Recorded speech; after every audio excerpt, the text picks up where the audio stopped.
Good morning and welcome to those in the gallery and on the screen. Thank you. I declare the Scenic Rim Regional Council Ordinary Meeting for Wednesday the 26th of June 2024 open.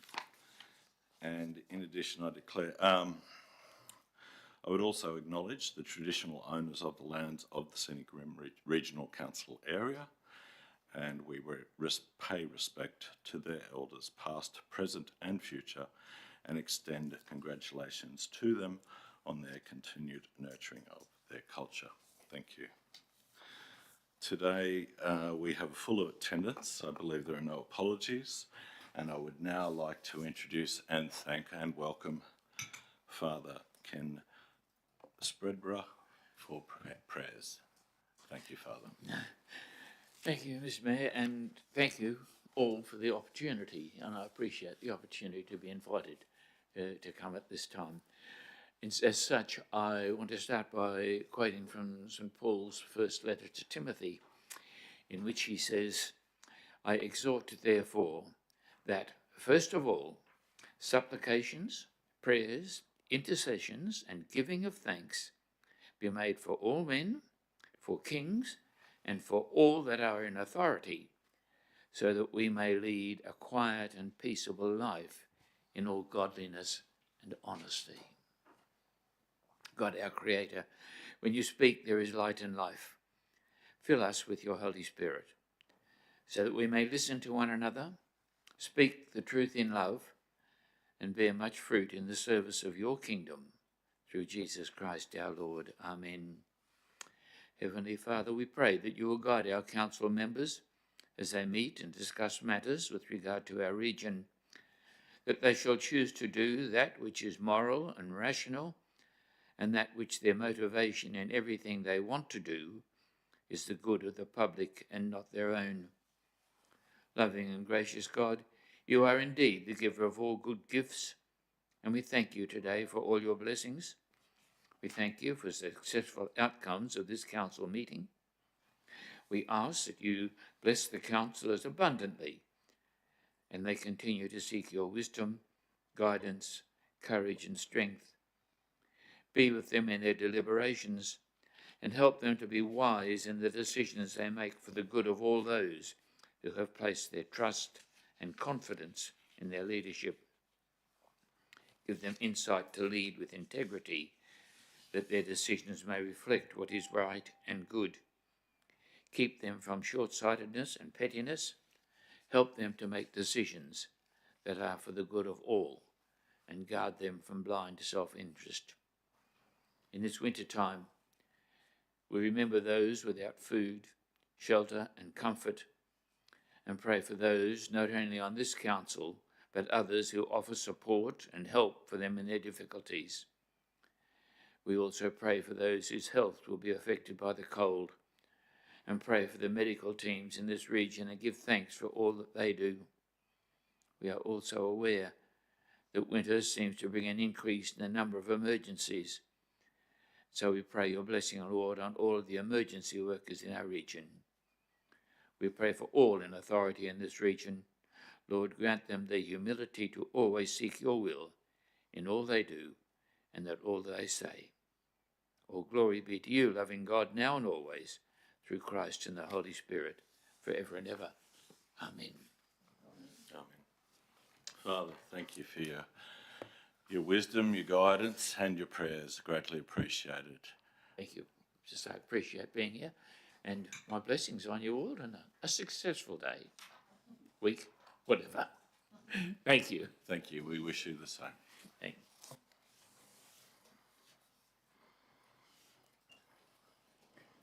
Turning to item 6, there are no declarations of interest today, I believe. Item 7, in terms of the mayoral minute, there is one announcement that I would happily like to make today. And the council, we acknowledge the contribution of Tamborine Mountain resident Jeanette Lockie, whose service to the Tamborine Mountain community over many decades was recognised in the King's Birthday Honours list this month. Jeanette has been a strong advocate for Tamborine Mountain and the wider Scenic Rim since moving to this region in the 1980s, and has been honoured with an Order of Australia Medal for her work with numerous community groups. One of the earliest which she was associated was the Tamborine Mountain Garden Club, which went on to establish the Tamborine Mountain Botanic Gardens that opened in December 1988 and which has grown to become a jewel in the crown of the region.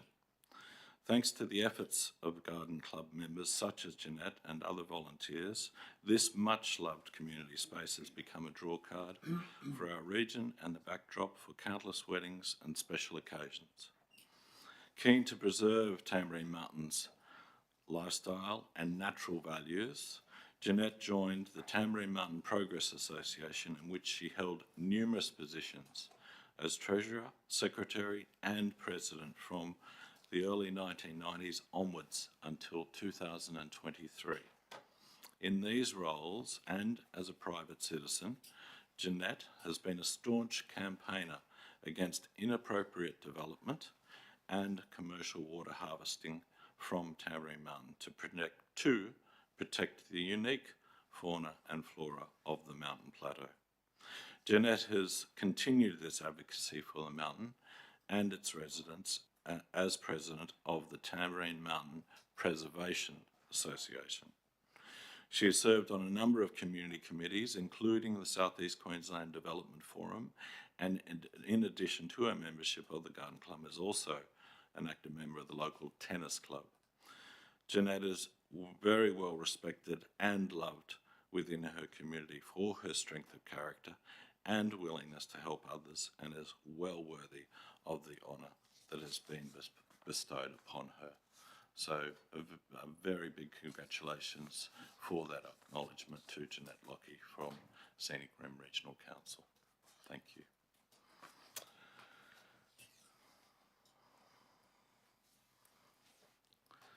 I don't believe there are any deputations by appointment or presentation of petitions, so we'll move on to item 9, the confirmation of the previous minutes. I think, is there...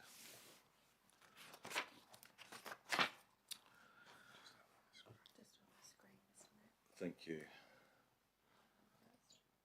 So could I have someone move a recommendation on the minutes for the 22nd of May? I'm happy to so move. Seconded? Thank you, I'll Councillor. second. Councillor Cryer. Did you wish to talk to your motion, Councillor Saunders? I assume there's no one against, not anyone wishing to talk further. I then put it to the floor. Those in favour? Motion carried unanimously. I now move to someone make a recommendation regarding the minutes for the 24th of June for the special meeting. Councillor Saunders, seconder. Sanders, my apologies. Councillor Moriarty, seconded. Do you wish to talk to the motion? No, thank you. No one against.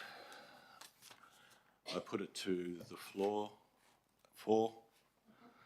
Motion carried unanimously. Thank you.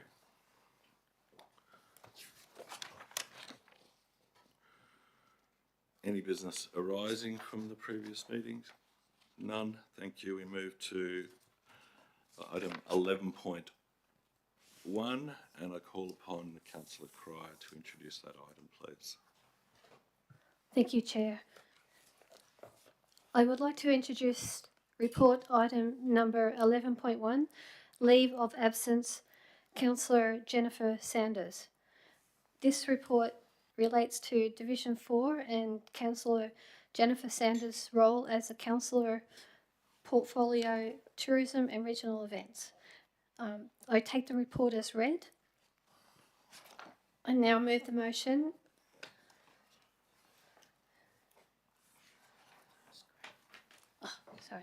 That Council grant Councillor Jennifer Sanders leave of absence from the ordinary meeting to be held on the 28th of August 2024. Thank you. Can I have a second for the motion? Councillor Chalk, thank you. Do you wish to talk to your motion, Councillor Cryer? Yes, thank you, Chair.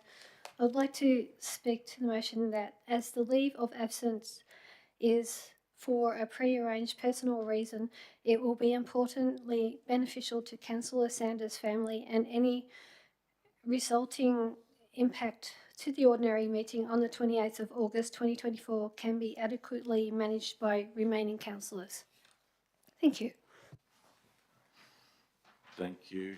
Is there anyone wishing to, is there any questions in relation to the item? Anyone wishing to talk against? Or I put it to the floor. Sorry, Councillor Cryer, do you want to talk further? No. No, thank you. I put it to the floor in favour. Carried unanimously. Thank you. Turn to item 11.2 and call on Councillor Chalk to introduce the item, please. Thank you, Mr. Mayor. I'm pleased to introduce the item 11.2, the Federal Inquiry into Local Government Sustainability. I'll take the report as being read, and I'll just add a comment to say that it is a comprehensive submission put forward by the Scenic Regional Council, and it's well put together and with great input from all councillors and council staff. I'll move straight to a motion that Council endorse the submission to the Federal Inquiry into Local Government Sustainability, which was submitted to the House of Representatives Standing Committee on Regional Development, Infrastructure and Transport by the close of date of 31st of May 2024. Thank you, Councillor. Would someone like to second that motion? Councillor Cryer. Thank you. Councillor Chalk, would you like to talk to your motion? No, thanks, Mr. Mayor. I've said a few words. Anyone against the motion? Any further questions or discussion in relation to the motion? Councillor Sanders. If I may, thank you. I think this, at least there is a federal inquiry into local government sustainability. I think this is probably something that doesn't get discussed as much as it possibly should be. I think our community may not be aware of how these impacts our small council, our growing council, and I love the idea that this will be a public document and that we'll be able to refer to it. But I do think that we should include some of the information in our releases so that the public does become aware. Not that I think it's an interesting thing for them, but just so that they understand that there is a lot of cost shifting and changes to what they believe was the environment previously. That council had lots of money, and things are changing, I think, as we go along. Thank you, Councillor. Any further comment? Councillor McInnes. Yes, thanks, Mr. Mayor. Just following on from Councillor Sanders' comments, it's and while I'm not disagreeing with what she's saying, I dare not do that, but it's and we know what a struggle it is for us here, but I look at local government across Australia, and it's whether it be in Queensland and in some of the other states is even worse, but some of the smaller councils out west, they face a really uphill battle to be even in existence in another 10 years. And if it wasn't for the handouts, or funding, I should say, rather than handouts, they do some work for the state and federal government. If it wasn't for that, they just wouldn't be there. And it's an important part of society in those towns. If they're the biggest employer in a lot of areas, and as it is here, that we are here, but the far western councils, I've been in touch with a number of them, and they really are up against it well and truly. So I'm like Councillor Sanders, I'm glad that there has been submissions put into this, and hopefully it's acted on too, and people are well and truly aware of the impacts that some of the decisions that are made at both state and federal level have an impact on these councils. Thank you, Councillor.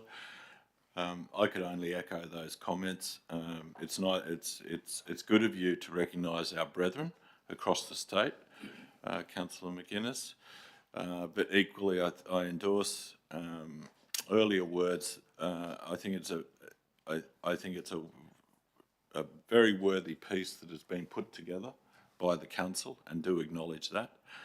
But importantly, it needs to be, and I encourage all residents of this region to have a look at that piece of work that's been done that highlights the needs in this region, and really directs the responsibility not only on what we need to achieve as a local government authority, but those other two levels of government, state and federal, and the responsibilities that they've had, and whether or not they've neglected or have been unable to deliver, particularly around the needs for infrastructure within this region. And it's time to acknowledge that and do something about it. So I think it's a major piece in terms of our advocacy that I hope this council plans to increase the noise and the levels of that advocacy over the coming term. Thank you. Any further comment or question? Anyone against the motion? I put it to the floor. Those in favour? Carried unanimously. Thank you. Now move to item 11.3 and call upon Councillor Sanders. I am delighted to introduce report 11.3, Special Holiday Request Letter 2025 from the Office of Industrial Relations. I know that all councillors have read and understood the report. I'd like to move the motion that 1.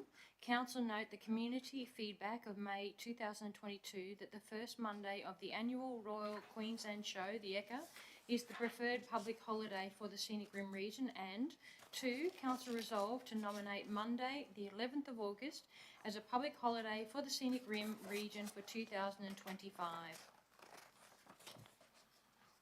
Thank you. Do we have a seconder for that motion? Councillor Hay, thank you. Would you like to talk further to your motion, Councillor? Yes, thank you. In accordance with the Holidays Act 1983, each year local governments are invited to request special and show holidays to be observed during the following year for districts in their area. Upon receiving ministerial approval, Queensland councils will receive written advice and the holidays will be published in the Queensland Government Gazette. Thank you. Does any question or discussion in relation to the item, councillors? I think it's pretty straightforward. Anyone against the motion? Do you want to speak further to the motion, Councillor? No. I put it to the floor. Those in favour? Carried unanimously. Thank you.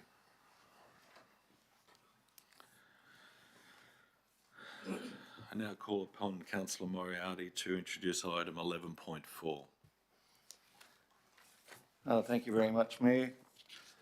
As the Chair of the Local Disaster Management Group, I would like to introduce the report, the draft 2024 Scenic Rim Local Disaster Management Plan version 11. I take the report as read and now move the motion that Council adopt the draft 2024 Scenic Rim Local Disaster Management Plan version 11, which has been endorsed by the Local Disaster Management Group, and approve its publication on Council's website. Council produce a limited number of A4 hard copies to be distributed to key stakeholders involved in its development. Point 3, Council delegate authority to the Chief Executive Officer to make minor grammatical and formatting changes to the 2024 Scenic Rim Local Disaster Management Plan version 11, if required, after its adoption and prior to publishing on Council website for public access, noting any such changes will be advised to councillors prior to publishing. And point 4, Council acknowledge and thank all key stakeholders and government agencies for their contributions, which have resulted in the development of the draft 2024 Scenic Rim Local Disaster Management Plan version 11. Thank you. Do I have a seconder to the motion? Councillor Hay, thank you. Any questions for discussion?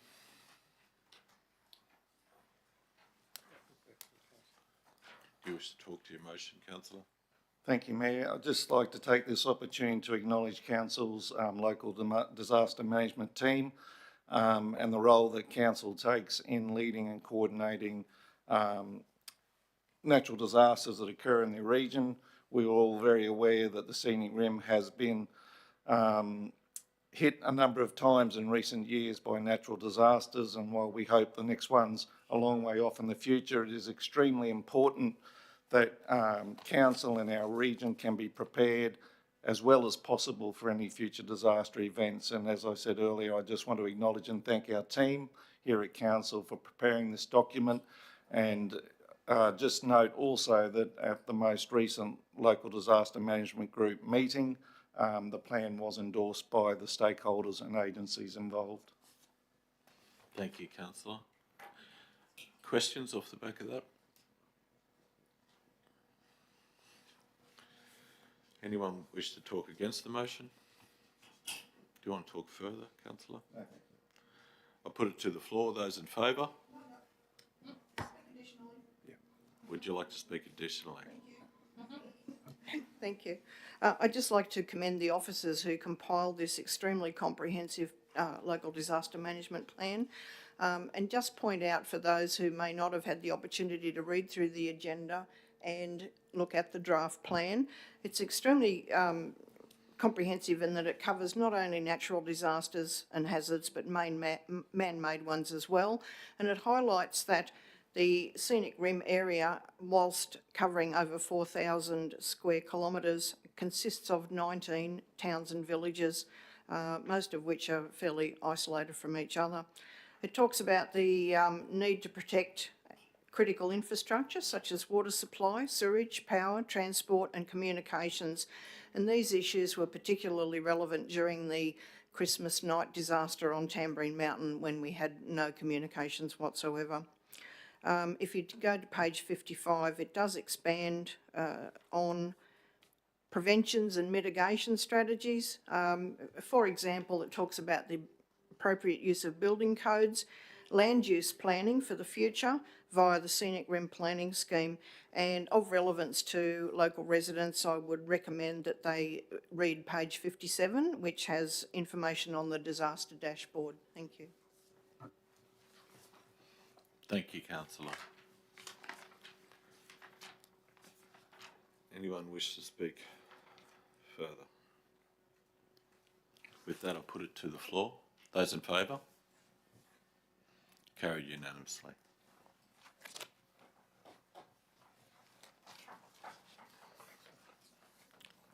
Now turn to item 11.5 and call upon Councillor McGuinness to introduce this item. Thanks, Mayor. I'd like to introduce item 11.5, Local Housing Action Plan, and this relates to the current housing crisis that we have across the country, and the crisis is having impacts on housing supply and availability in the Scenic Rim as well as elsewhere. Council can play a role in addressing some of these issues that have been identified as contributing to this problem. In response, a Scenic Rim Local Housing Action Plan has been developed in partnership with the Local Government Association of Queensland to guide future actions of council that can contribute to addressing the housing crisis. So the recommendation, I take it the report has been read by councillors, and the recommendation is that council endorse the Scenic Rim Local Housing Action Plan. Thank you, councillor. Seconded to the motion. Councillor Chalk, thank you. Do you wish to speak to your motion, Councillor McGuinness? I think it's all there. Thanks, Mayor.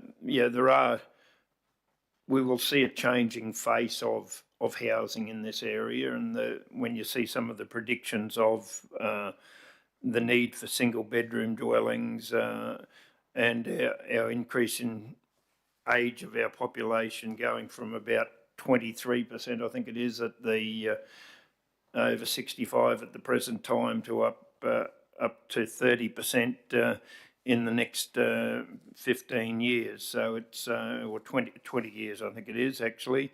So that's going to require different type of housing. It's supply and demand. We can't make people build something, but hopefully this is available to if the supply is there, and we can. We do have changing demographics, and we have to move with that, and hopefully our developers look at that in a closer light as we move forward. Thank you. With that, Councillor Sanders. Thanks, Mr. Mayor. I did want to speak on this as well. I have concerns because, of course, we're in a housing crisis, and they're actually saying that it's acute. And I think what we are reactionary, and the federal government really needs to have a look at the impacts that they're having on local governments across all of Australia, because they've put us in a situation where poor little councils are trying very hard to offer a diversity of dwellings, and we're growing. I think the unprecedented growth is sometimes beyond what a little council can handle. So I do believe that there's been a lack of planning on the federal government's part, and I believe that we're doing catch up.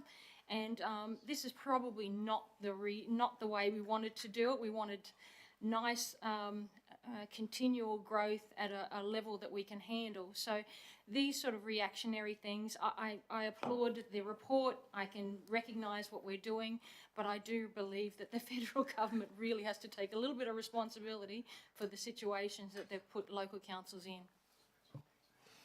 Thank you, Councillor. With that said, I'll just move to questions and discussions from the floor.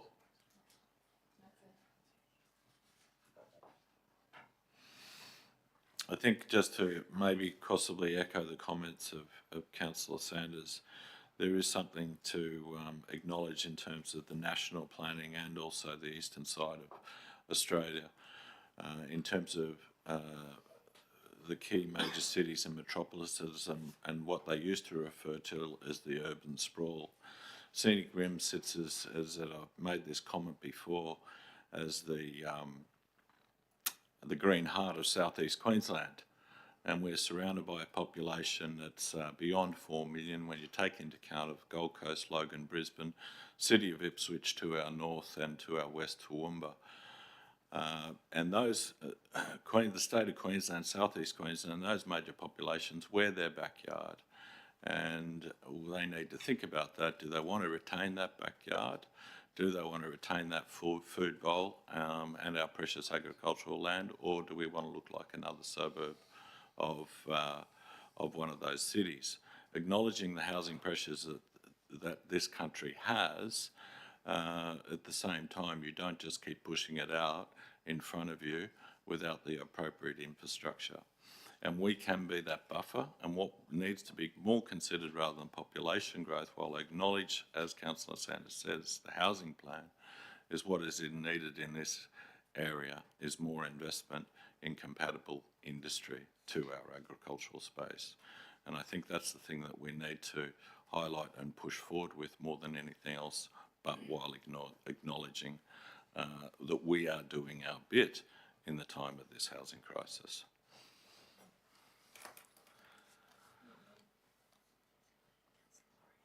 Councillor Moriarty. Thank you, Mayor. If I could just add to the comments already made, in alignment with increased housing comes increased population growth, comes increased traffic. So we also need to be mindful of the fact that the infrastructure implications for all of these initiatives, while very noble and very good, and I'm very supportive of a range of housing options, low cost, more affordable housing and social housing for those in need. We need to be mindful as a council also the effect on our infrastructure, both sport and recreation facilities, our active transport networks around the region, but in particular roads, the effects of increased traffic on our roads, which will all be impacted. Very much so. And that, yes, councillor McInnes, Yeah, sorry if everyone else has finished, but yeah. please. But I'd just like to add to the comments from the two councillors and the mayor there. When you look at the state's plan for here is to have over a 50% increase in population in the next 23 years. Put it in perspective, that is a big increase, and some of us mightn't be around to see that in 23 years, but and we have to plan for that too, and we'd all like everything to stay the same, but you look around the edge of every town, there's developments happening, and it will continue to happen. If we're to go anywhere near that sort of figure, a lot of that will happen in Bay Desert, but every town has a significant increase in population to meet those goals that the state has set. So it'll be interesting moving forward, but we are focusing on local housing needs here just at the present time, and we have to work with that, and I think it's a very comprehensive report, and I recommend the motion to councillors. Thank you, councillor.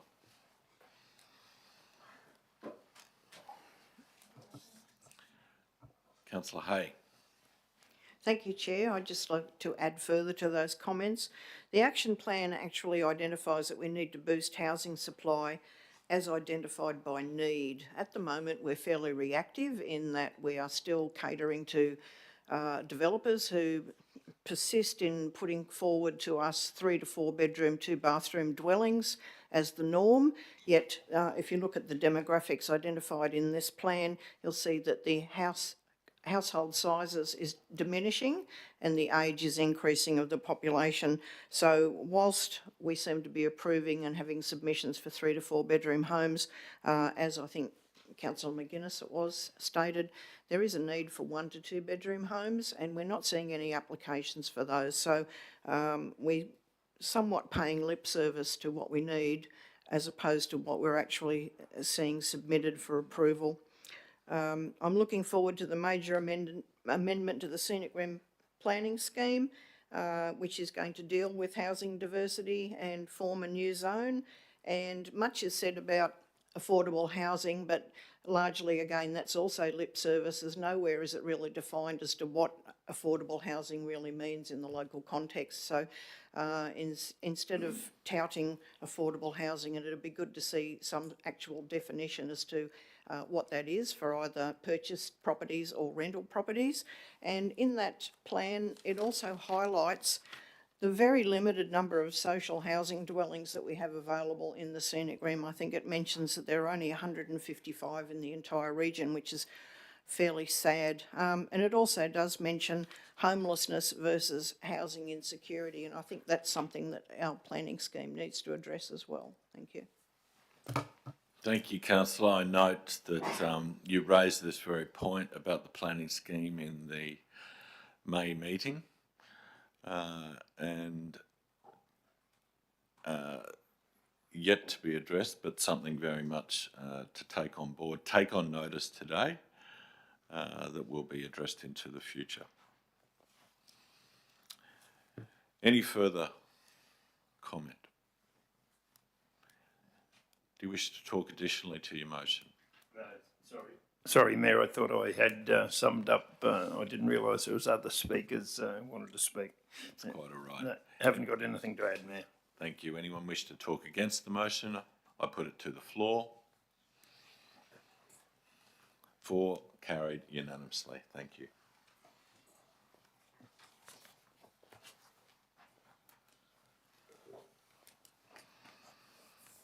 Item 11.6, I call upon Councillor Hay to introduce, please. Thank you, Chair. I'd like to introduce item 11.6, which is MCU 22/095, development application for a material change of use, parking station located at 56 to 62 and 80 Beacon Road, Tamborine Mountain, Lot 5 RP 129197 and Lot 4 SP 293202. I do have a couple of quick questions which I've raised previously. I would like to move the motion, and I'll discuss further when I speak to the motion. Council receive and note the report titled Development Application MCU 22/095 for a development permit for a material change of use, parking station at 56 to 62 and 80 Beacon Road, Tamborine Mountain, Lot 5 RP 129197 and Lot 4 SP 293202. Council approved development application MCU 22/095 and granted development permit for a material change of use, subject to the conditions contained in Appendix A, which are found at Attachment 2 in this agenda.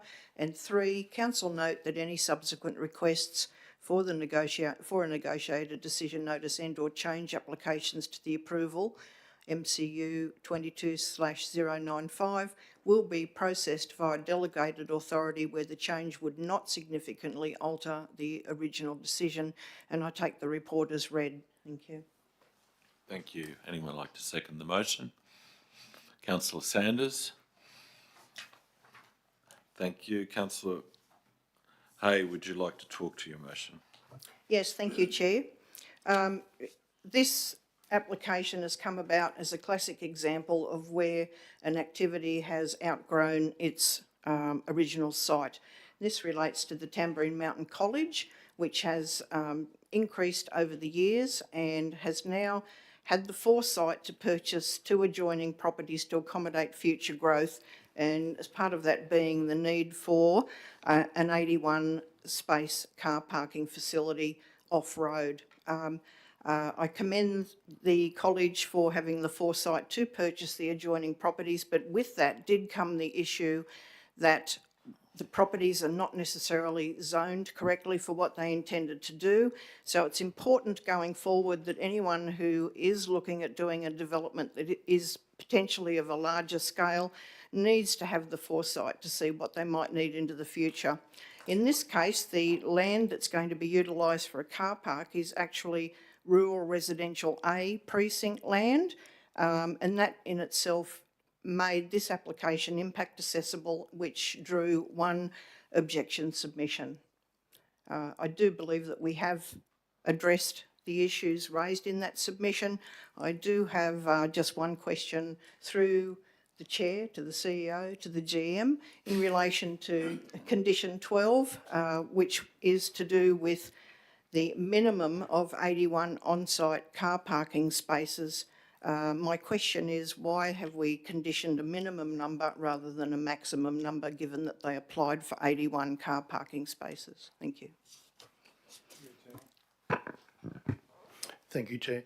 So the condition is structured in 2 components. One is to require the construction of the car park as applied for, which is the 81 sites.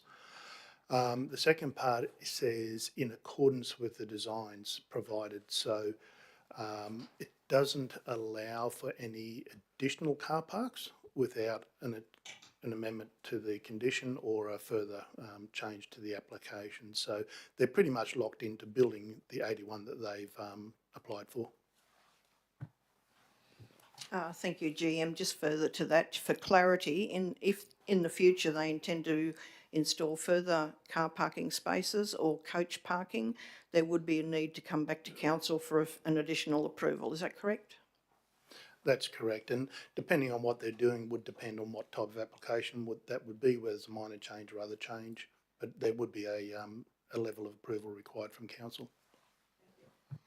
Not to be pedantic, does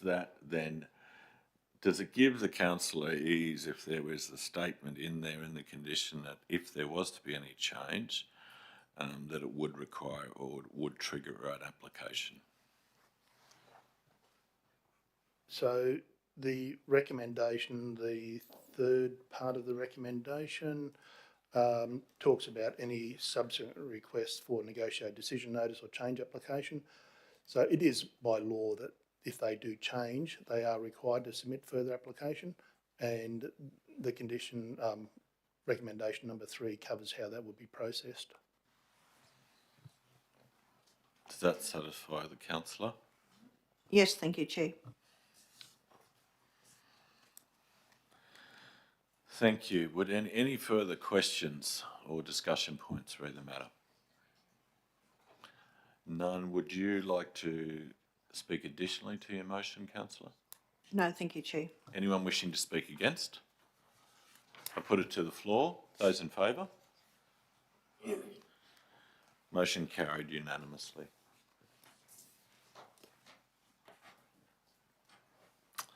I now call upon Councillor McInnes to introduce item 11.7. Thanks, Mr Mayor. Gives me great pleasure to introduce 11.7 as the councillor looks after the portfolio of active transport, roads, bridges and paths, including assets. We introduced 11.7, which is Community Energy Upgrades Fund. And this is to do with we had the opportunity to apply for funding from the Community Energy Upgrades Fund, round one, funding by the Australian Government to co-fund energy efficiency and electrification upgrades for local government to deliver reduced energy bills and emissions from local government owned and operated facilities. So we've done that, and the recommendation is that one, council retrospectively endorse the nominated project heating, ventilation and air conditioning and controls upgrade at the centre here at Beaudesert, and level 4 at Beaudesert Administration Building project submitted to the Community Energy Upgrade Fund round 1, and 2, council acknowledge the requirement to allocate funds within future capital budgets if successful for delivery of the nominated Community Energy Upgrades Fund round 1 projects. Thank you, councillor. Does someone wish to second the motion? Councillor Sanders, thank you. Councillor McInnes, would you like to talk to your motion? Yes, I fully endorse this recommendation, Mayor. It's about, I see it as reducing our energy bills through having the right sort of air conditioning, heating and ventilation upgrades that will be more efficient, and some of the street lighting and LED lighting efficiency in other areas. That is the main reason this is done, and I think it's in the council's financial interest to be doing it without jumping on the bandwagon that some like to these days.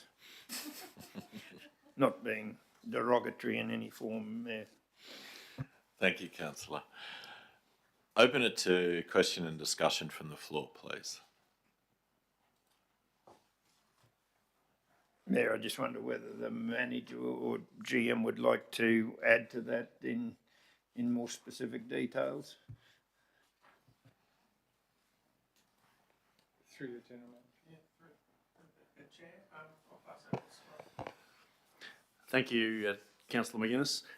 Yes, the project that we are putting forward is to improve the heating, ventilation and air conditioning controls for the Beaudesert Centre, which is the main community use facility within Beaudesert from a cultural centre perspective, and then a section within the Beaudesert admin building which adjoins that centre as well.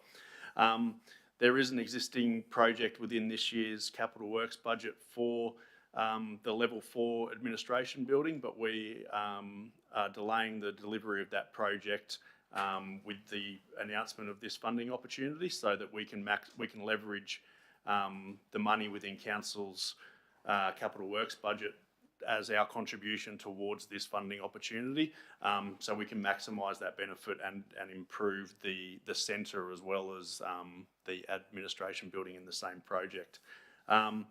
We did consider 3 different projects.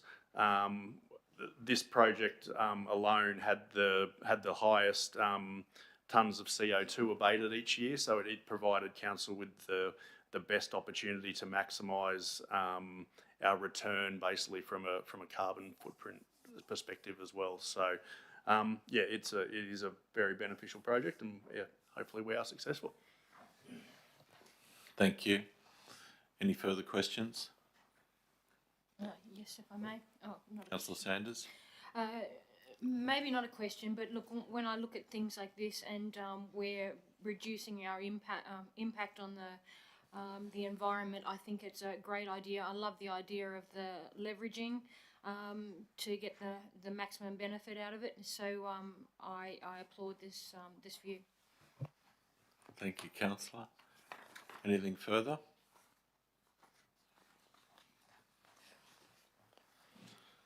Councillor McGuinness, did you wish to speak additionally?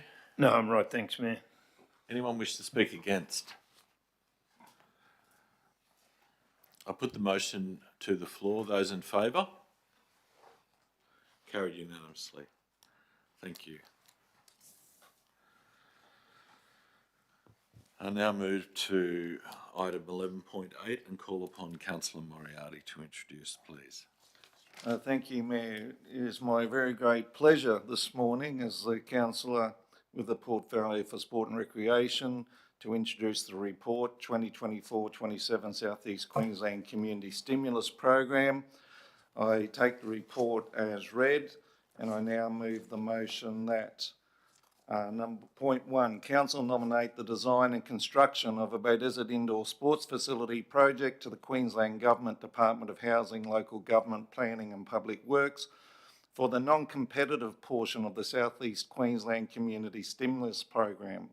Point 2, Council make application to the Queensland Government Department of Housing, Local Government, Planning and Public Works under the competitive portion of the South East Queensland Community Stimulus Program for the construction of an off-street car park at Gallery Walk, Tamborine Mountain project.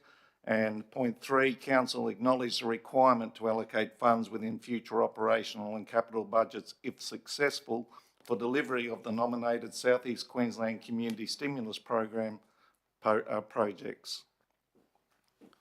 Thank you. Could I call upon the seconder for the motion? Councillor Chalk.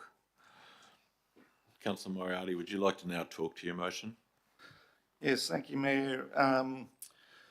It's particularly pleasing and exciting for the Scenic Rim region in general and Beaudesert in particular, of course, that Council has decided to, given that the motion has passed, to allocate $4.75 million of the community stimulus funding towards the construction of the Beaudesert indoor sports facility. This project from Council will be potentially, or not potentially, will be the first part of the long-awaited PCYC project. So the facility will be large enough to house 2 indoor basketball courts, but will not just be basketball courts, it'll be a multi-use facility including other sports such as netball, potentially volleyball and so on and so forth.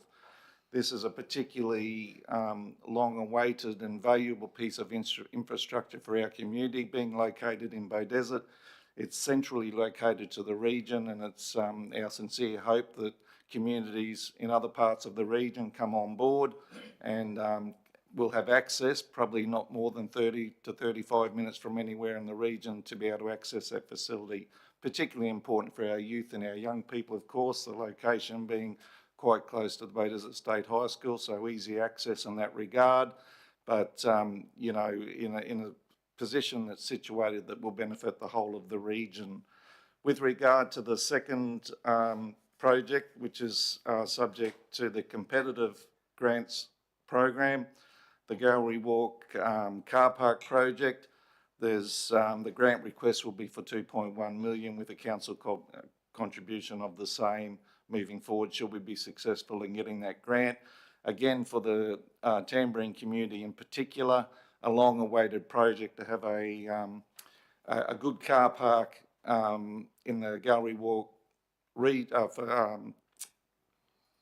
Gallery Walk region location to help with traffic and parking.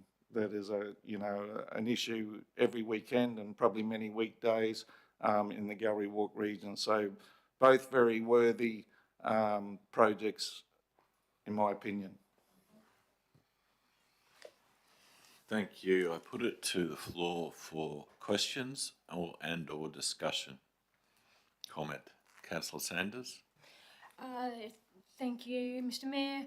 I think this is excellent in that we've got a strategic view, a long-term view, and hopefully the federal government may see fit to use this as impetus to provide some more funding for the PCYC. Thank you. Further?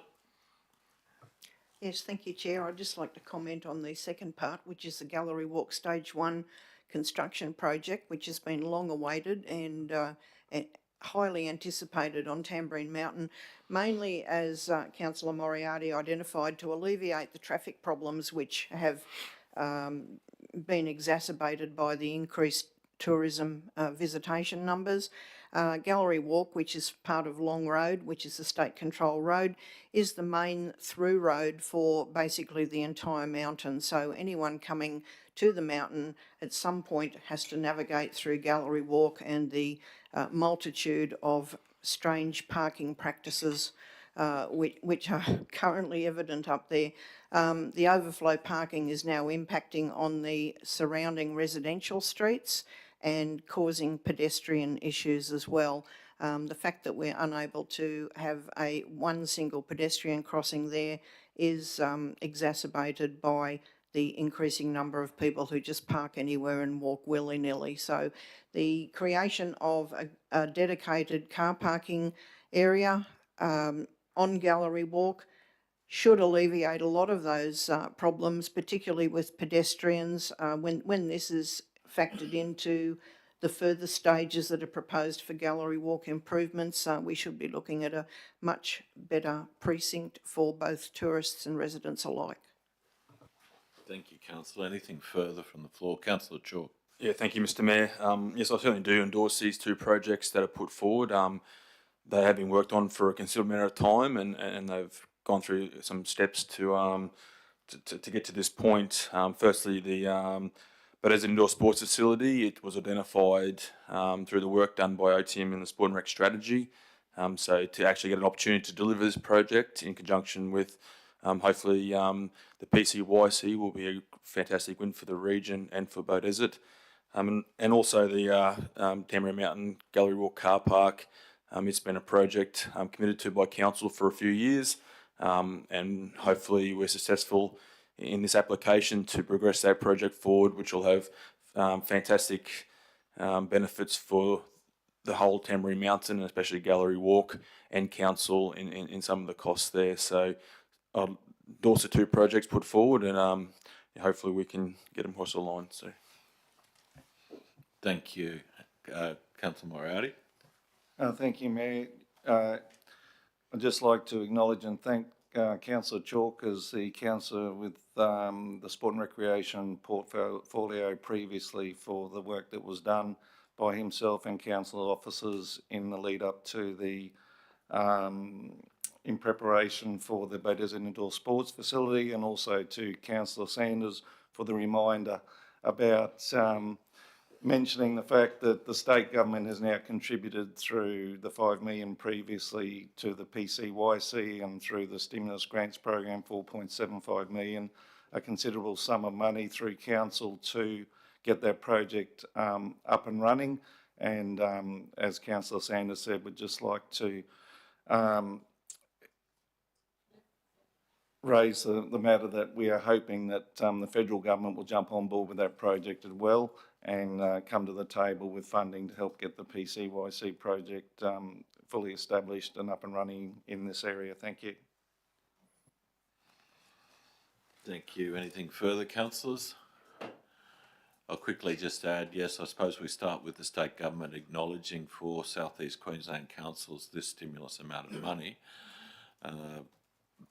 but we need more. But we won't be upset with what we've got. We've applied it, and I commend the council and the councillors to acknowledge two projects. I think Gallery Walk's been talked about since before the mayor and the deputy mayor had grey hair, so long overdue. Stretch me. I'll stretch it. as far as I can. Put it this way, I'm not going to rake over the old coals, but Gallery Walk's been talked about for long enough. PCYC, there's been an advocacy group pushing this in Bedesert, long wanted by the people of Bedesert, and well acknowledged by this council that we're moving both of these projects forward. So hopefully the residents of both communities will be appreciative of the work and the allocation of funds that's been committed here today. So thank you all involved. Councillor, do you wish to talk additionally to your motion? Anyone wish to talk against the motion? I put it to the floor. Those in favour? Motion carried unanimously. Thank you. Now I call upon Councillor McGuinness to introduce 11.9. Thank you, Mayor.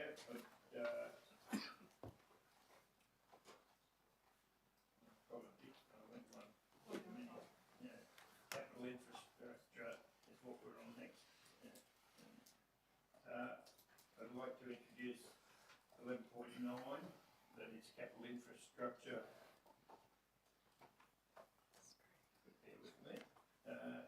2023-24 infrastructure capital works program delivery, March 2024. This is a very comprehensive list of all our split up into under 200,000, over 200,000 projects. It's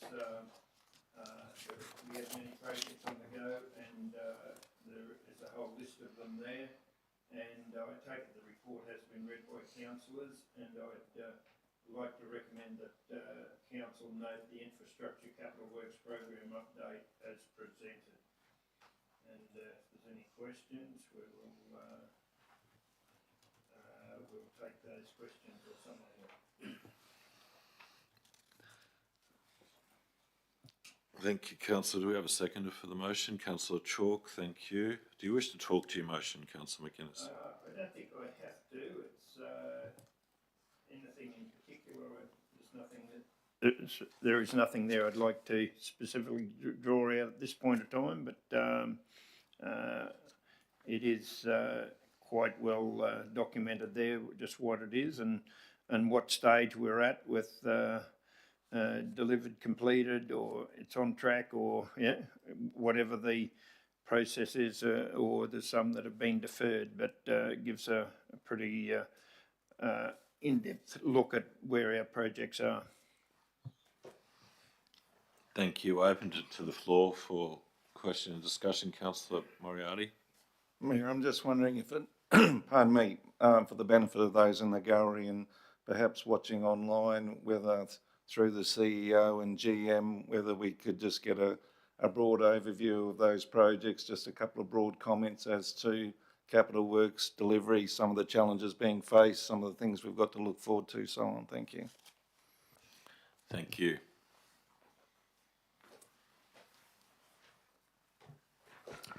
Through the chair, thank you for the question and the opportunity to speak to the report. I will state that we are on the tail end of still suffering some of the impacts of weather events and even the what some refer to as the additions of what they call a COVID tax, as far as increased costs. Most of our major projects start quite a number of years ago. The best example I give is the preliminary planning stages for the work that was currently going on around this building, being the Bedesert Town Centre Revitalisation Project. Really started well before 2015, but really were designed in 2017 with first estimates put together then. We've seen quite a large escalation in costs, which in turn has meant some redesign on some projects, as well as requests for additional funding. And in some instances, the deferment of the project, as the return on level of investment may not necessarily match the desired outcomes moving forward. With that as a general summary, we also need to acknowledge the impacts of what was a fairly wet season in the last 12 months, which was culminated in severe storms at Christmas time, as well as the flooding event from rainfall associated with ex-tropical cyclone Kirrily around the end of January. All that being considered, there are quite a number of projects that have been delivered. Also need to acknowledge the multi-year projects, a number of funding and grant opportunities. And look, I'll draw your attention to the previous report around the community stimulus program. There is a 2/3 year time frame on delivery on those projects. So the reality is that council, in most instances, have to show that they have the funds readily available to fund their portion of any contribution to any works, and in some instances that means having the funds nominated in the budget and already being listed as something that will be carried forward into the next year as a result of the need to bed down detailed designs, enter into contract and negotiations in some instances, and then deliver the project after that. So I do acknowledge that also. That all being said, we do have those occasional projects where they're entirely funded by council, aren't impacted by weather. However, for other reasons like service relocations or minor boundary readjustments that weren't apparent at that preliminary design stage, that will delay a project. So I will say that there are many and varied reasons to why something may be delayed. And there are good reasons why certain projects take a number of years to deliver. Realistically, your bigger road projects are really on a 4, maybe 5 year time frame now, if service relocations and or resumption negotiations are required for their delivery. We are certainly working towards as a team on improved project management. There are moves afoot to actually increase the reporting that is associated with that. There's certainly been advice and requests to place additional information within these reports as well with regard to the summation of those projects under $200,000, so you can see the financial side of not only the delivery of those but also the cost impacts on those as well. That all being said, hopefully I've made some comments towards the question, and certainly we'll take further questions as and if required. Thank you. Further questions or discussion or comment? Councillor. Thank you, Chair. I'd just like to add a comment that it's good to see that there is a breakdown provided at page 198 and 199 of the total capital expenditure program, the 70 million that's currently forecasted to be completed beyond the 30th of June 2024. It's good that there's now transparency and visibility of exactly which programs are impacted and aren't likely to be completed by the end of the current financial year. So for those who have an interest in these types of things, I would suggest you have a look at those lists contained in the agenda. Thank you. Thank you, Councillor. Any further from the floor? Yeah. Councillor Chalk. Thank you, Mr. Mayor. I will add just one quick comment, and it's around the reporting of this item. Just to note the improvement that's gone on over the years, even in my time in council. These were generally large, big, clunky documents written by engineers. No offence, engineers, but now they're very readable. They come with very good information and comments. So the congratulations must be to the council staff for going on this journey and the continuous improvement that they're pursuing. So just wanted to add that comment. Thank you, Mr. Mayor. Thank you, Councillor. Used to be solicitors were always targeted. And accountants. We add engineers to the list today. Thank you. Anything further? Nothing further. Councillor, do you wish to speak additionally to your motion? No, I'm right. Thanks very much, Mayor. Anyone wish to speak against the motion? Then I'll put it to the floor. Those in favour? Carried unanimously, thank you. Now call upon Councillor Hay to...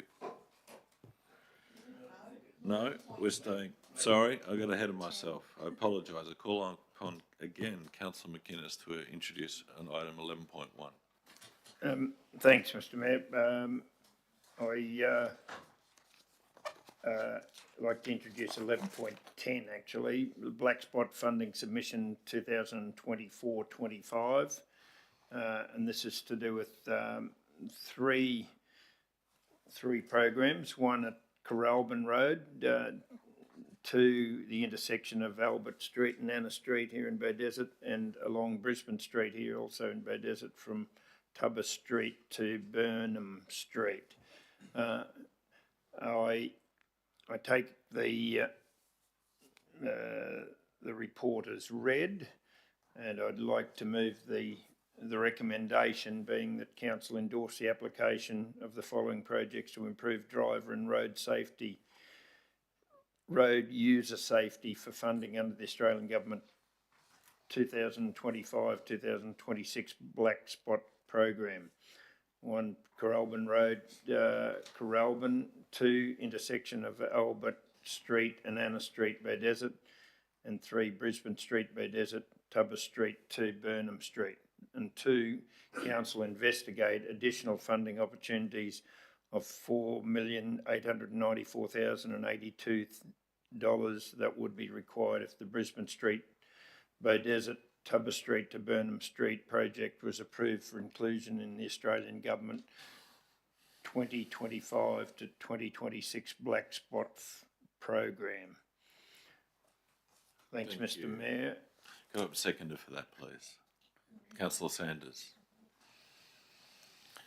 Councillor McInnes, would you now like to talk to your motion? Yes, I'm not sure whether people actually, especially the audience, know just how these programs come up with, but it is the number of crashes that happen on these spots, and we've done a number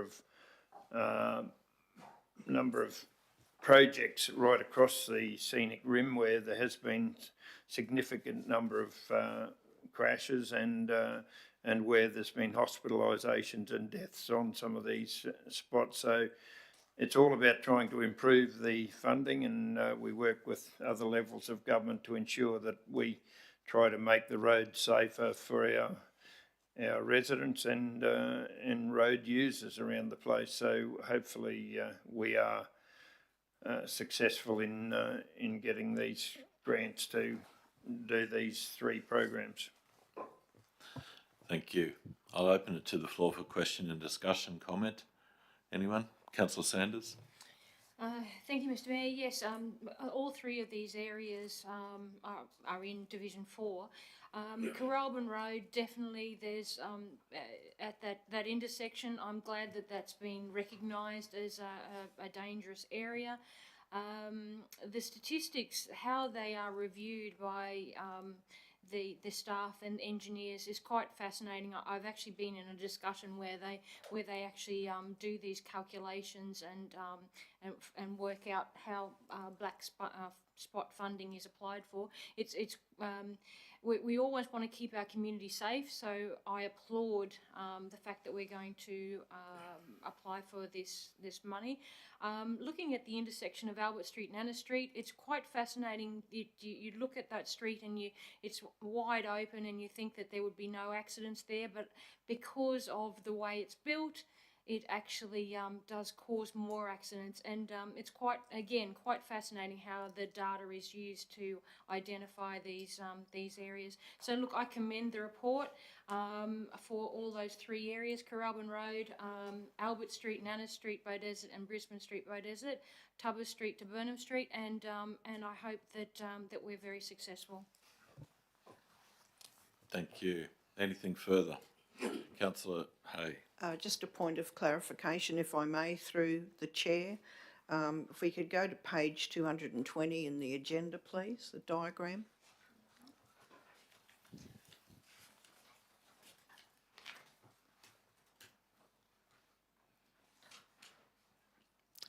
If you look at the pedestrian crossing on the right-hand side, it's well set back from the actual roundabout. But if you look to the one to the top of the roundabout, I'm not an engineer, obviously, but it does seem to be in extremely close proximity to the entry and exit to the roundabout. Could perhaps the appropriate GM just provide the reasoning for that? I can see that the site's fairly constrained, given there's another road immediately above that. But we have obviously considered the safety issues that proximity of that pedestrian crossing to the entry and exit to the roundabout may cause. Through the chair, I'll answer the question. Preliminary design. These are layouts to show that a suitable possible layout is actually able to be constructed. Look, I would consider this a 15% design. Certainly, that more detailed design will confirm or otherwise the suitability. I will say that the crossing paths aren't that long, are quite short, and there is a small pedestrian refuge in the middle of the road. The speed environment in this location, given the conflicts that are there, are quite low as well. I haven't personally undertaken the detailed assessment from a safety point of view. I think but having a look at it, it does look like it should work. However, a more detailed design and analysis will 100% confirm that. But on the outside, looks like it could work.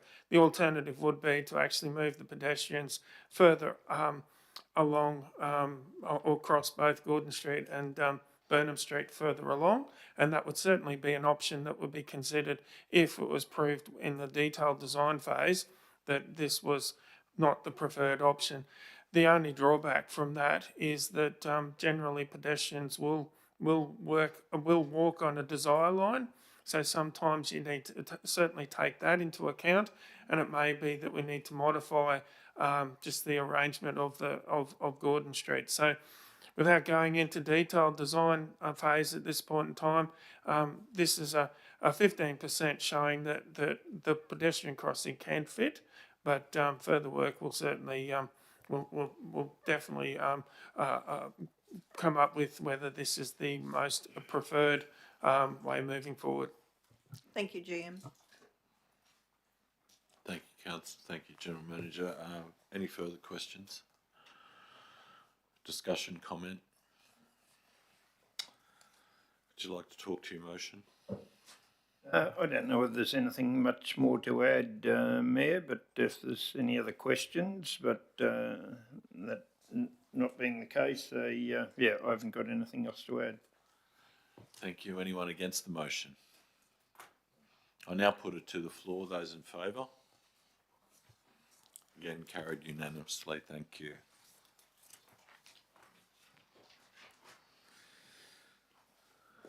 Okay. 11.11. I now call upon Councillor Hay. Thank you, Chair. I'd like to introduce item 11.11, report to Council of the Audit and Risk Committee meeting on 29 April 2024.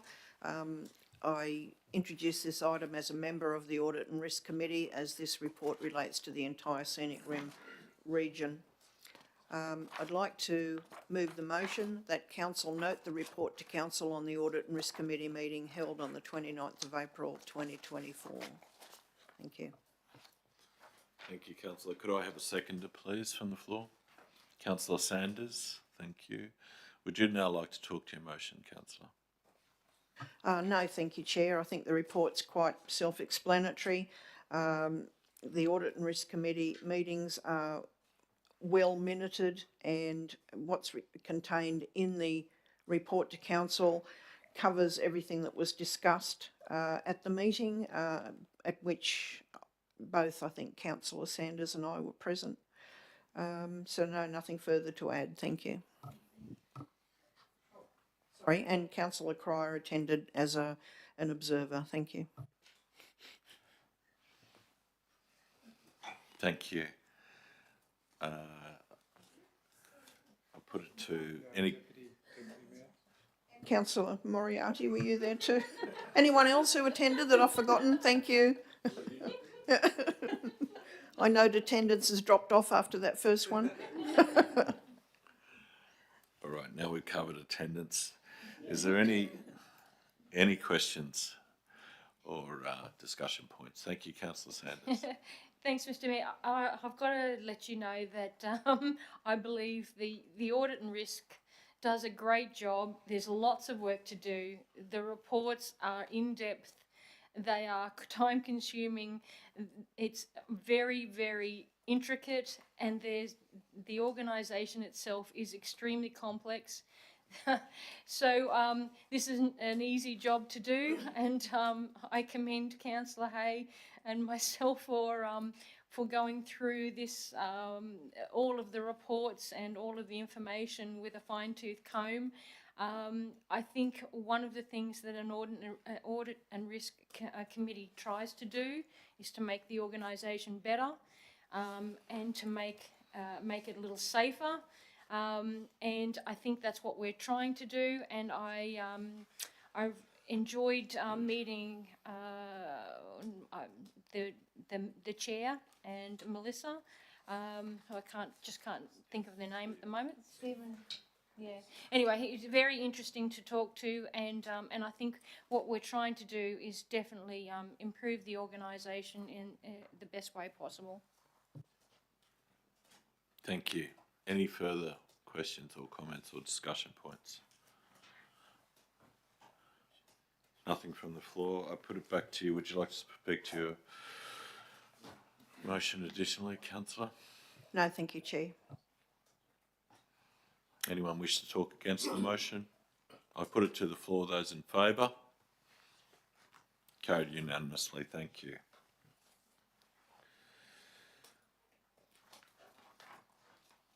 Now move to motion 11.12 and call upon Councillor Sanders to introduce that. Thank you.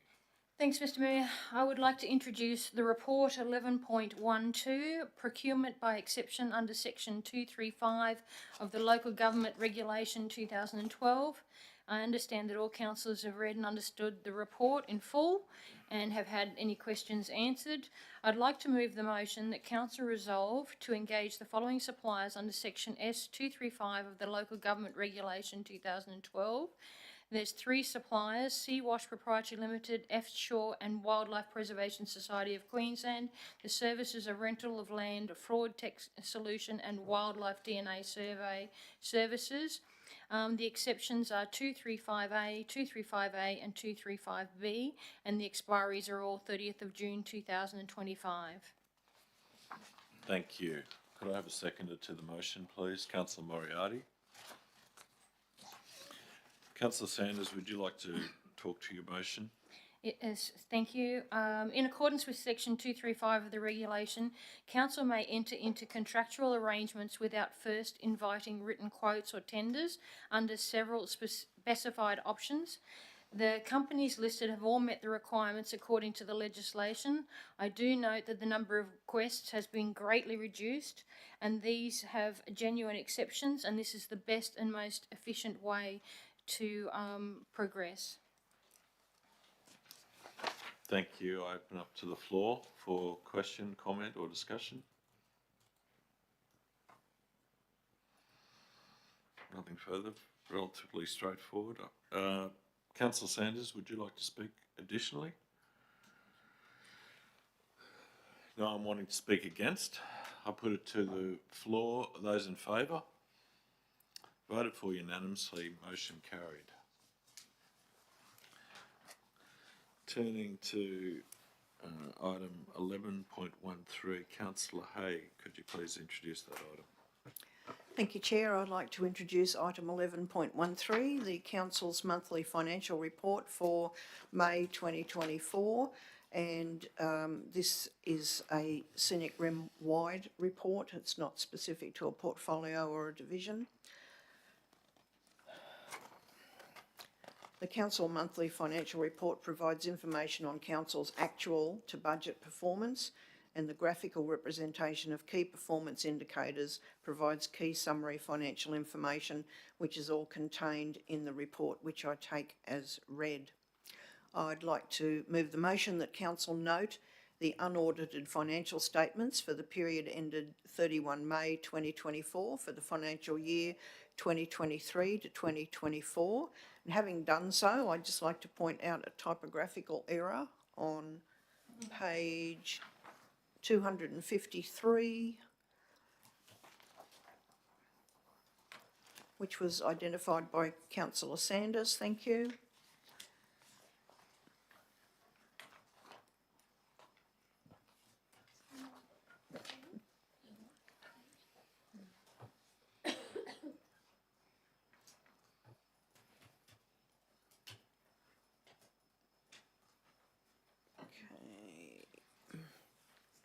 In the first pale blue grey section there, the second line down, there's question marks.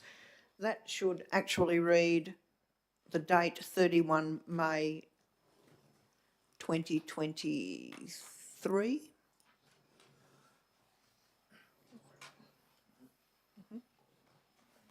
Thank you.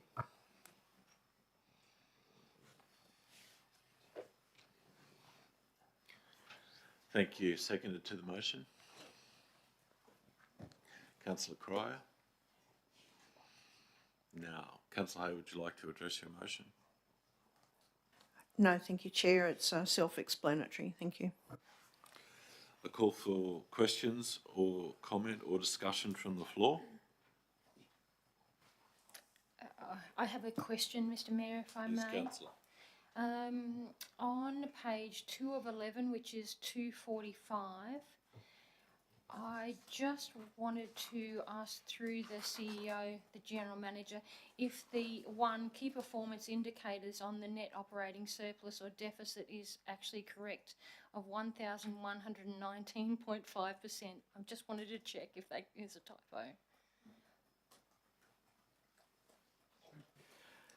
That is correct, because this current May report doesn't reflect the adjusted March budget review, and as provided in the executive summary, it's currently not normalised because of that extra about $4.8 million associated with the emergent and counter disaster works as part of the Christmas storm or tornado event at Tamborine, and also the New Year rain event. So the March budget review changes that, but that is correct.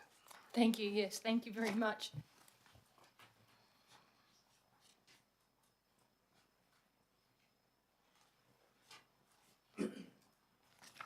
Any further questions, discussions, comments? Look, I just threw the CEO, and I think maybe for the gallery here today and also the gallery on video, just to highlight probably one of the biggest items, just if we could have just a general commentary with the capital expenditure and highlighting or just giving a run through of note 5 in relation to that. Thank you. Through the Chair, certainly I'll just do a really brief intro of the operating and then trigger onto the and look to the General Manager Asset and Sustainability around the tracking of the underspends in the capital, but certainly what the May financial forecast and normalising it, as I said before, taking out the impacts with the counter disaster and emergent works. What we are seeing is an increase in operating income of around $1 million, and that's offset by also some operational underspend of about $2.5 million. Really, that's what's called a positive impact, where the operational spend is not tied. So that the positive impact on that is any of those surpluses will go back to retained earnings and be up to council to decide how to utilise those in future considerations. What I mean by untied or not restricted is that that's operational. We're not going to carry any of those projects forward. So in effect, that there's opportunity there for council should there be through upcoming budget adjustments to fund additional projects and whatnot. In regards to the capital, I know that we've just had a March review on some of those capitals, and whilst it is indicating that there is 28.7 or 40% lower than budget expectations, that's more through that phasing of the deliverables of that project. And I'll certainly look over to Chris, GM, Asset and Sustainability, to go through some of those, what we haven't gone through yet. Thank you, and through the chair, I certainly would add to what I said previously. You will note in there probably some of the bigger items. Fleet management is one. We are still seeing considerable delays in delivery of fleet, somewhat longer than was anticipated when, as my fellow GM mentioned, around the phasing of when that would occur. We need a budget to actually commit to actually purchasing, and the majority, if not all of those funds are actually already committed to plant that is yet to arrive. So that's one of the bigger items. Again, there's a number of other items associated with the flooding of previous events. When the rainfall occurred after Christmas, as well as rainfall in January, there was that impacted the way in which we could roll out those works, where there could be, and we had to assess whether there was sufficient additional damage as a result of that rainfall to whether we could actually then deliver those works with association to previous events or continuing events, which has delayed that also, as well as for that 3-month period after the rainfall event, we had diverted resources to react to impacts of those flooding events also. So that has impacted that, and some of the phasing, or majority of the phasing, is rectified through the next item, which is the March budget review. And I draw your attention back to the previous report that outlined those projects that were, or in a fairly concise list, they're anticipated to be carried forward.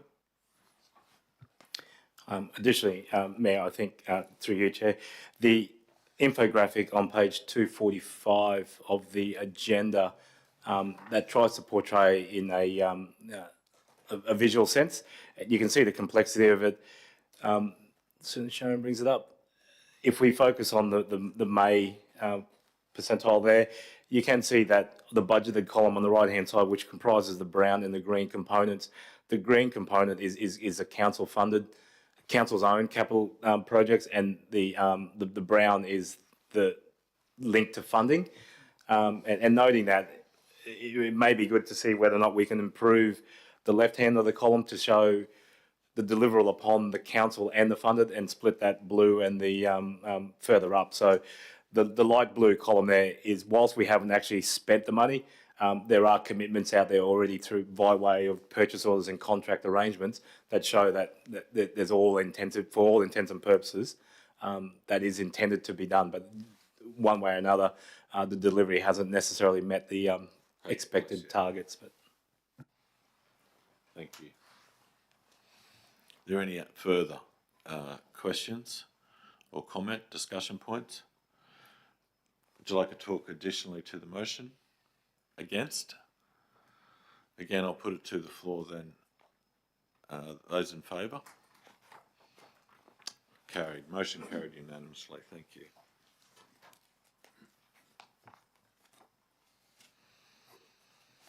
We're going to now move into... one more, sir. Oh, have we? My apologies again. It's You're getting carried away. You're going to finish early. My eyes. 11.14, is it? Could I please call upon Councillor Sanders to introduce that? Thank you. I'd just like to introduce the report 11.14, which is the 2023 to 2024 March budget review.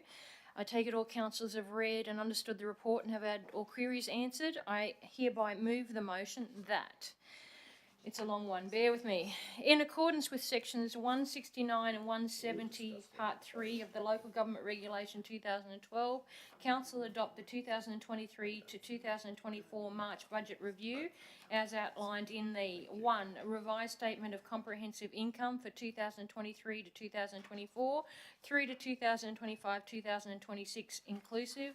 2. Revised Statement of Financial Position for 23-24 through 25-26 inclusive. 3. Revised Statement of Cash Flows for 23-24 through 25-26 inclusive. 4. Revised Statement of Charges in Equity for 23-24 through to 25-26 inclusive. And revised relevant measures of financial sustainability. Thank you for that comprehensive recommendation. Need any second wishing to second that motion? Councillor McInnes, thank you. Do you wish to now talk to your motion, Councillor Sanders? Thank you, I would. I'd just like to note that while this report is looking back at March, during that time there was a large increase in capital grants and subsidies, which increased by around about 47% due to the increase in disaster recovery funding arrangements. Infrastructure charges revenue also increased the same percentage, and capital expenditure increased by 25% during that time. For the sake of transparency, we note that Council continually monitors the financial situation closely, and the financial statements are publicly released quarterly and annually. So we recognise that disaster events have impacted the budget. We note the improvement in cash balance of 2.74 million, which relates to extra infrastructure charges collected, and we continue to work on the restoration of public assets. Thank you. Do I have any questions, comments or discussion points from the floor, please?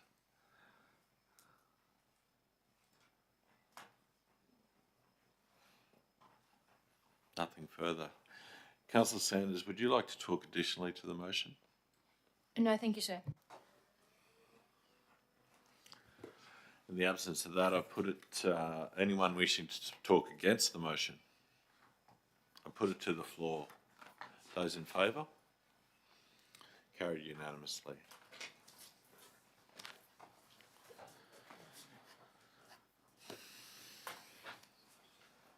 All right. I'll address this. Are you happy with that? Yes. That in accordance with Council standing orders for council meetings policy and the provisions of section 254J, subsection 3 of the Local Government Regulation 2012, Council closed the meeting to the public to discuss confidential items as follows. Item 12.1, Participation Return Policy, Urban Utilities, closed under S.254J, subsection 3G, and item 12.2, Bedesset to Bethania Rail Trail, closed due to section 254J, subsection 3I, as discussions will be held in consideration of an agreement of a commercial nature between Council and Urban Utilities and regarding confidential funding arrangements yet to be finalised with the Department of Transport and Main Roads. Could I have someone move that? Happy to so move. Second? Thank you. Wish to talk to? No. Against? No. I put it to the floor. Those in favour? Carried unanimously. Thank you. Ladies and gentlemen, and the digital gallery, we will now go into closed session and return as soon as possible. Thank you.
Thank you. We'll now move to go into open session. Could I have someone please move the motion? Councillor Sanders, seconded. Councillor Hay, I put it to the floor. In favour? Unanimous? Carried. Thank you. All right, we'll now go on to item 12.1. Could I have someone please? Yeah, thank you, Mr. Mayor. I'll introduce report 12.1, participation policy around urban utilities, and I'll move the motion that pursuant to section 257 of the Local Government Act 2009, Council delegate to the Chief Executive Officer the power to confirm amendments to the participation returns policy and participation agreement of Central SEQ Distributor Retail Authority trading as urban utilities, consistent with